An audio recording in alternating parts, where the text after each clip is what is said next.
আসসালামু আলাইকুম। আশা করি সবাই ভালো আছেন। আমার বাড়ির দুয়ার কাজ করা হয়েছে, এখন পানি দেওয়া হইতেছে।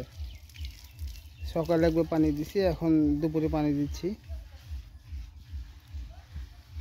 এরপর দুয়ার উপর থেকে আরও 2 ফিট উপরে, 2 ফিট না 2.25 ফিট উপরে উঠবে।